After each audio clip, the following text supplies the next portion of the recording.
मैं आप लोग एक प्रसंग सुना दूं, ध्यान से सुनिएगा। सतयुग का अंतिम चरण चल रहा था। सतयुग का अंतिम चरण चल रहा था। उस समय एक संत हो गए, उनका नाम था बृहत्तपा। क्या नाम था उनका? बृहत्तपा। उनके दो शिष्य थे, पुण्यधामा और दीर्घतमा। इस संत का आश्रम था गंगा जी से दक्षिण की दिशा में 2 कोस की दूरी पर।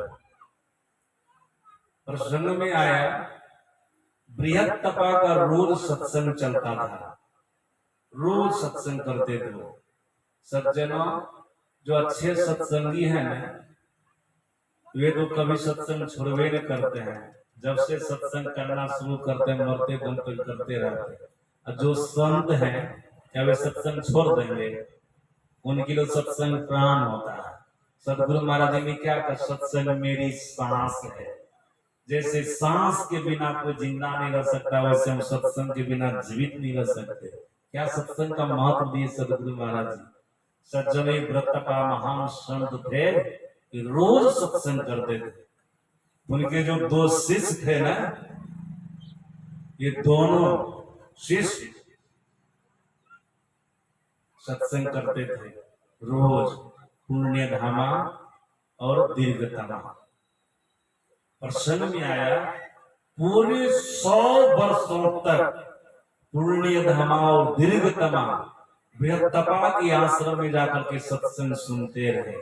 अगल बगल उनका घर था, आश्रम के अगल बगल में रोज जाते थे सत्संग। कभी सत्संग नहीं छोड़ते। सत्संग के अलावा और कुछ इधर उधर नहीं करते थे, बिल्कुल केंद्रित हो गए थे सत्संग में। सज्जना, एक दिन की बात है, पुण्यधामा सत्संग करके संध्या के समय अपने घर पर आए। जब घर पर आए ना, वहां देखते घर पर 2 तीर्थ यात्री है। एक का नाम था ज्ञान सिंधु और दूसरे का नाम था धृतव्रत। एक का नाम था ज्ञान सिंधु और दूसरे का नाम था धृतव्रत। उनके दरवाजे पर है, वो तीर्थ यात्री थे। जब पुण्यधामा उनको देखे ना, तो पूछे, आप लोग कहाँ? हम लोग तीर्थ यात्री हैं, हम लोग गंगा जी का प्रेमी हैं। आज देखिए चलते चलते विलंब हो गया, देर हो गई, ठहरने का अवसर आया, मौका आया, तो सोचे कहाँ ठहरे। तो लोगों से पूछे तो आपका नाम बताया, आप ही यहाँ आए ठहरने के लिए। आप सत्संगी हैं, सत्संग करने वाले हैं, धर्मात्मा पुरुष हैं, ऐसा लोगों ने कहा। सोचे यहीं पर ठहरना ठीक है, इसलिए यहाँ पर आकर के रुका है, ठहरना है रात। अरे पुण्यधामा विचार करने लग गए। शास्त्र में तो महापुरुषों ने ऐसा कहा, अतिथि देवता के समान होते हैं। अतिथि देवो भव, वो देवता के समान होते हैं। ये तो हमारे अतिथि हो गए, बिना दिन तारीख डेट बतलाए हमारे यहाँ आए, हमारे अतिथि है, ये हमारे देवता है। देवता समझ करके इनका सम्मान करना चाहिए, आदर करना चाहिए। और याद रखिएगा, भीष्म पितामह युधिष्ठिर को बोले हैं, जो अतिथि का सम्मान देव भाव रख करके करेगा, सम्मान करने वाले व्यक्ति को तत्काल 1 करोड़ गौदान करने का फल प्राप्त होगा।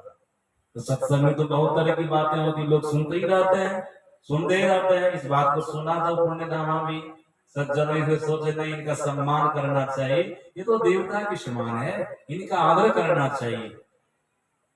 आदर किया, सम्मान किया। कहा जाता है, अर्घ्य पाद से उनका पूजन किया, उनके पैर को धोया। सज्जना, पूरे जल को छिड़का अपने घर द्वार में। सोचा देवता के समान देवता है, ये सम्मान का भाव उनके अंदर में रहा। उसके बाद रात में भोजन कराए, पलंग पर ले गए। गर्मी का मौसम था, गर्मी का मौसम था। अपनी पत्नी को बोले, तू पंखा झेलो। दोनों यात्री को, तीर्थ यात्री को पंखा झेलो, हम दोनों का चरण दबा देते हैं। चलते चलते थक गए। देख लीजिए भाव क्या है। और दोनों का चरण हम बारी बारी से दबा देते हैं, तुम पंखा झेलो, गर्मी का मौसम, नींद आ जाएगी, थकान भी दूर हो जाएगा दामने से, सेवा करने से, और पंखा झेलेगी, ठंडा मौसम रहेगा, नींद भी आ जाएगी। ये दोनों बढ़िया से सोएंगे। पंखी पत्नी पंखा झेलने लग गई, आइए पैर दबाने लग गए बढ़िया से। सज्जनों उसी बीच में देखिए ज्ञान सिंधु धृतव्रत पुण्यधामा से पूछते हैं यहाँ से गंगा की दूरी कितनी है। देख लीजिए यहाँ से गंगा की दूरी कितनी है। ये दोनों तीर्थ यात्री पूछे, किनसे पूछे? पुण्यधामा से पूछे, सत्संगी से पूछे। ये सत्संगी है ना, अपने गुरु के आश्रम में 100 वर्षों से सत्संग सुन रहे हैं। इनसे पूछे तो ये क्या बोले? पुण्यधामा क्या बोले? सुनने में आया है यहाँ से उत्तर की दिशा में 2 कोस की दूरी पर गंगा नदी है। ये जो बोले ना सुनने में आया है, यहाँ से 2 कोस की दूरी पर उत्तर दिशा में गंगा जी है। दोनों ज्ञान सिंधु धृतव्रत पुण्यधामा पर क्रोध करने लगे, गुस्सा आ गए। बोले कैसा नीच आदमी है तू रे, 100 वर्षों से यहाँ तू रह रहा है इस गांव में, और 2 कोस की दूरी पर गंगा है, कहता है कि सुनने में आया है। इसका मतलब तो स्नान करने नहीं गया है, अभी तो गंगा जी का स्नान नहीं किया है। जब ये कहा जाता है हजारों कोस से कोई हर हर गंगे करके जाता तो उसका पाप खत्म हो जाता। तू कितना पापी आदमी है कि गंगा के तट पर बस करके 2 कोस की दूरी में तटे बना है, बस इतनी दूरी पर आकर के तू गंगा स्नान भी नहीं किया, महापापी है। हम तो आज पापी के घर में ठहर गए, पापी का भोजन कर लिए। देखिए कितना भी करने लग गए उनको। ये बेचारे सत्संगी थे, समझ गए थे क्रोध नहीं करना चाहिए, इसलिए वो क्रोध नहीं कर रहे थे, सुन रहे थे। सज्जनों सैकड़ों गालियां इनको दे दियो ज्ञान सिंधु धृतव्रत, ये सुनते रह गए। सज्जनों सहनशील बनना चाहिए। हम लोग के गुरु महाराज जी ने कहा जो सहता है उसका सब कुछ बन जाता है, जो सहना नहीं जाता उनका सब कुछ बिगड़ जाता है। इसलिए सहना तो चाहिए ही। सज्जना उनको सहने की शक्ति आ गई थी, सहा। लेकिन याद रखिएगा उसी समय वो बोरिया बस्तर समता का इस पापी के घर में नहीं रहना, चल दिया। चलो रात बिताएंगे गंगा जी के तटे पर, इस पापी के घर में नहीं रहे। दोनों चल दिए बोरिया बस्तर उठा कर। बता तो दिए ही न थे यहाँ से उत्तर की दिशा में 2 कोस की दूरी पर गंगा जी है। सज्जना जब वहां पर गए न, गंगा के तट पर गए, याद रखिएगा वहां क्या होता है। गंगा के तट पर तो गए, गंगा नदी तो है, लेकिन गंगा नदी में एक बूंद भी जल नहीं है। उनको जल नहीं दिखाई दिया। कहा जाता है गंगा सागर से लेकर के गंगोत्री तक गंगा नदी में वो जल खोजा, गंगा के तट पर चलता रह गया, लेकिन उसको एक बूंद भी गंगा जल कहीं नहीं दिखा, एक बूंद भी नहीं दिखा। गंगा जी का प्रेमी था, गंगा जी का प्रेमी था, रोज गंगा में स्नान करता था, गंगा जल पीता था, लेकिन आज उसको गंगा जल नहीं मिल रहा, पानी एक बूंद भी नहीं मिला। तब अंतिम में दोनों तीर्थ यात्री विचार करता है, अरे भगवान शंकर की जटा से गंगा निकली है ना, ब्रह्मा जी की कमंडलों से गंगा जी निकली तो पहले कहाँ आई है? सभी लोग जानते होंगे शंकर भगवान की जटा में पहले तो विष्णु भगवान के चरण को धो करके रखे ब्रह्मा जी, तो वही गंगा जल उनके कमंडल से जब निकली है पानी के रूप में, भगवान शंकर की जटा में आकर के समाई है। सज्जना वही जटा से फिर भगवान शंकर एक जटा धरती पर पटक दिए, तो उससे सुनते पानी सुनते क्या पड़े दमदम का है, उसी से गंगा नदी निकलने लगे जो धरती पर है, यहाँ से निकली है। अब ये दोनों सोचता तीर्थ यात्री कि चलो काशी में भगवान भोलेनाथ का निवास है, वहीं पर भगवान भोलेनाथ प्रार्थना करेंगे, वो प्रकट हो जाएंगे और कहेंगे गंगा जी कहाँ चली गई। आए भगवान शंकर की स्तुति किए, भगवान शंकर प्रकट हो गए। शीघ्र प्रकट होने वाले आशुतोष भगवान शंकर प्रकट हो गए और दोनों को बोले क्या बात है जी? बोले भोलेनाथ आपकी जटा में जो गंगा जी वो कहाँ है? भगवान शंकर ने कहा हमारी जटा में तो है ही है, धरती पर तो बह रही है, हमको कहाँ दिख रही है गंगा जी? गंगा जल कहाँ दिखता है? क्या कोई अपराध हुआ होगा तुमसे? पानी तो बह रहा है धरती पर, गंगा की धारा बह रही है, तुमको पानी नहीं दिखता है, गंगा की धारा नहीं दिखती है, केवल गंगा नदी दिखती है। इसका कारण है तुमसे कोई अपराध हुआ, कोई पाप हुआ है, कोई अपराध हुआ, कोई पाप हुआ है। अब सोचे ऐसे नहीं होगा। अब माता गंगा की स्तुति करते हैं। सज्जनों जब माता गंगा की स्तुति की तो माता गंगा मनुष्य के रूप में प्रकट हो गई, दोनों तीर्थ यात्री के सामने में प्रकट हो गई। अब दोनों कहते माते तुम्हारा शरीर तो दिखता है लेकिन तुम्हारा जल कहाँ दिखता है? तुमने बहुत बड़ा अपराध किया है, तुम दोनों मिलकर के बहुत बड़ा अपराध किया है। क्या अपराध हो गया? कहा जिस भक्त की चरण धूलि के लिए मैं रोज जिनके पास में जाती हूँ तो उसका अपमान किया है। समझ रहे हैं ना? ये क्या है? ज्ञान सिंधु सत्संग करने वाला है ना। कहा पापी के पाप को धोते धोते जब मैं पाप में हो जाती हूँ ना, तब संत की चरण धूलि के लिए उनके पास में जाती है।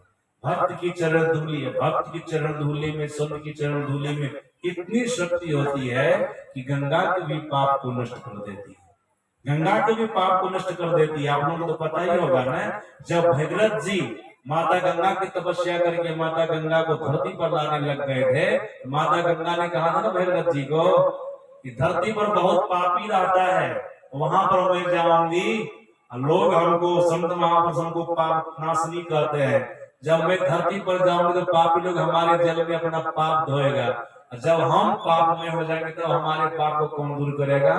तो भगीरथ ने कहा टेंशन मत लो माता जी, जैसे तू धरती पर जाएगी ना तो तुम्हारे तट पर, मतलब गंगा नदी के तट पर एक से एक ऋषि मुनि लोग कुटिया बना करके ध्यान तपस्या करेंगे। जब ये महापुरुष तुम्हारे जल में स्नान करने के लिए आवेंगे ना, आचमन करने के लिए आवेंगे, जैसे उनकी चरण धूलि लगेगी या जैसे उनका स्पर्श होगा वैसे तुम्हारा पाप खत्म हो जाएगा। गंगा के भी पाप को दूर करने वाले संत होते हैं ना। माता गंगा कहती है दोनों तीर्थ यात्री को, जिस भक्त के पास में मैं जाती हूँ रोज अपना पाप धोने के लिए, तो उनका अपमान किया है, पुण्य धामा का अपमान किया है। जब तक वो तुमको क्षमा नहीं कर देंगे ना, तब तक तुमको हमारा जल नहीं दिखेगा।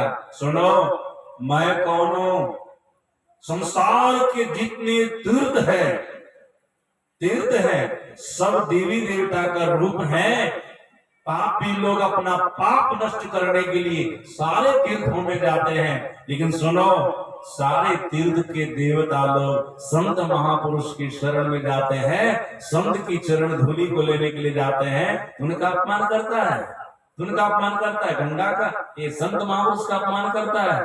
जब तक वो क्षमा नहीं करेंगे तब तक हमारा जल तुमको नहीं दिखेगा। सज्जनों याद रखिएगा।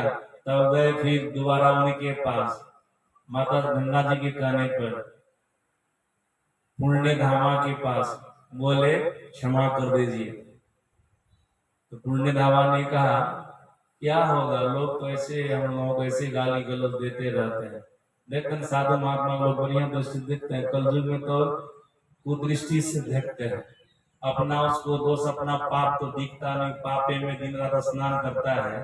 साधु महात्मा से थोड़ी सी त्रुटि हो जाएगी ना तो दृष्टि गड़ा गड़ा करके देखेगा कैसा महात्मा है, ये कर दिया वो कर दिया, और दिन रात वही सब काम वो करता है, तो वो सब पाप दिखता है उसको। पाप में रोज स्नान करता है, एक बार भूल चूक हो जाए किसी साधु महात्मा से, तब देखिए ना गौ समाज उसको रहना मुश्किल हो जाता है, रहना मुश्किल हो जाता है। चारों तरफ से लोग व्यंग करेंगे उसको, हे दृष्टि से देखते हैं कि नहीं? ऐसा तो बहुत करते हैं सज्जन, बोले ऐसा तो होता ही रहता है, कोई बात नहीं है। जब बहुत उन्होंने विनय करने लगे ना, तब पुण्य धामा कहता है चलिए हमारे गुरु के पास, वो गुरु क्षमा कर देंगे तो क्षमा हो जाएगा, हम कह दिए। गए बृहत्तपा के पास, उनको बोले इन लोगों से अपराध हुआ, हमारा अपमान किया, गंगा के प्रेमी है, गंगा जल इनको नहीं दिखता है, रोज स्नान करने वाले, बहुत समय से स्नान नहीं किया है, न गंगा जल इनको पीने के लिए मिला, कृपा कर दीजिए। बृहत्तपा क्या कहते हैं, इनको 2 वर्षों तक हमारे आश्रम में रह करके सत्संग को सुनना होगा। जब सत्संग सुनेगा ना तब इनको गंगा जल दिखेगा, अभी नहीं दिखेगा। सज्जनों 2 वर्षों तक वहां रह करके सत्संग किया और बढ़ियों से इस बात को समझ गया कि सत्संग करने वाले आदमी दुनिया के सारे तीर्थों में जाने का पुण्य प्राप्त करता है, दुनिया के सारे महापुरुषों के सानिध्य में जाने का पुण्य प्राप्त करता है, देवी देवताओं के सानिध्य में जाकर के पुण्य प्राप्त कर जाने का जो पुण्य वो उसको प्राप्त कर लेता है। इस बात को बढ़िया से समझ लिया। अब ये कहते हैं बृहत्तपा 2 वर्ष पूरा होने पर कि चलो अब तुमको गंगा नदी दिखेगी, गंगा जल भी दिखेगा। सज्जनों साथ में लेके गए हैं बृहत्तपा है, उनकी 2 शिष्य पुण्य धामा दीर्घतमा है। ये 2 तीर्थ यात्री ज्ञान सिंधु धृतव्रत हैं। अपना सब लगा कितने हो गए, 5 हो गए ना, 500 मिलकर के गंगा के तट पर गए। जैसे गए नदी के तट पर वैसे माता गंगा का जल उनको दिखाई दिया, पूरी नदी में जल भरा हुआ था। आज उनको समझ में बात आ गई, धृतव्रत को ज्ञान सिंधु को कि सही माने में सत्संग करने वाले को सारे पुण्य फल की प्राप्ति होती है। इस बात को हम नहीं जान रहे थे सत्संग के अभाव में, लेकिन पुण्य धर्मा इस बात को जान रहे थे, इसलिए बाहर के गंगा नदी में जाने का उतना दिमाग में सुनने लगा था।